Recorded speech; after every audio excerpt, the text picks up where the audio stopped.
दोस्तों नमस्कार। आज हम बात करने जा रहे हैं एशिया के दो सबसे पावरफुल कंट्री इंडिया और चाइना के इकोनॉमिकल कंपैरिजन के बारे में। जैसे कि आप लोग जानते हैं कि इंडिया और चाइना नेबर है ही, कॉम्पिटिटर भी है और एक दूसरे के साथ इनका बॉर्डर इशू भी बहुत ज़्यादा है। तो इन सारे परिस्थितियों के अंदर हमें इन दोनों कंट्री का इकोनॉमिक कंपैरिजन तो देखना बनता है कि आखिर कौन शेर है और कौन सवा शेर। यदि आज के डेट की यदि हम बात करें तो जो चाइना का जीडीपी है वो 17 ट्रिलियन डॉलर 17 ट्रिलियन डॉलर है और जो इंडिया का जीडीपी है वो लगभग में 4 ट्रिलियन डॉलर। नो डाउट कि आज के डेट पे चाइना का जीडीपी हमारे इंडिया से बहुत आगे है।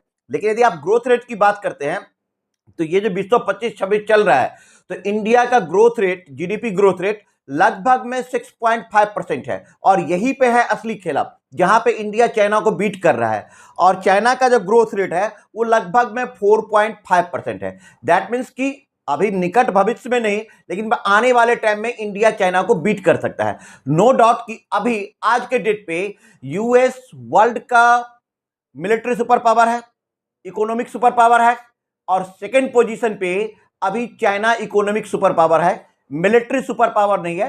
हो सकता है कि आने वाले टाइम में बने, लेकिन इंडिया जस्ट बिहाइंड है, आगे इसे बीट करेगा। अच्छा, सेकेंड पॉइंट हम बात करते हैं मैन्युफैक्चरिंग का, तो पूरे दुनिया का जो मैन्युफैक्चरिंग हब है वो है चाइना।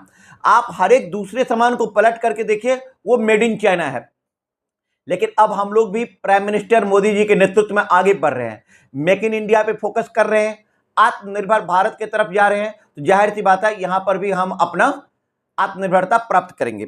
और तीसरी बात हम कर रहे हैं आज आईटी सेक्टर की।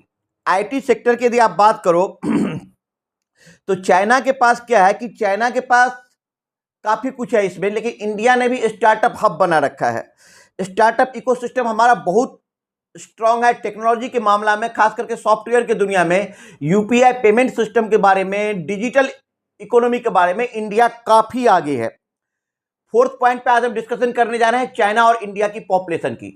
चाइना की पॉपुलेशन को जाहिर सी बात है इंडिया ने क्रॉस कर लिया। ये कोई बहुत खुशी की बात है या नहीं है, I don't know, but China की जो पॉपुलेशन है वो बूढ़ी होती जा रही है और इंडिया की पॉपुलेशन अभी जवान है।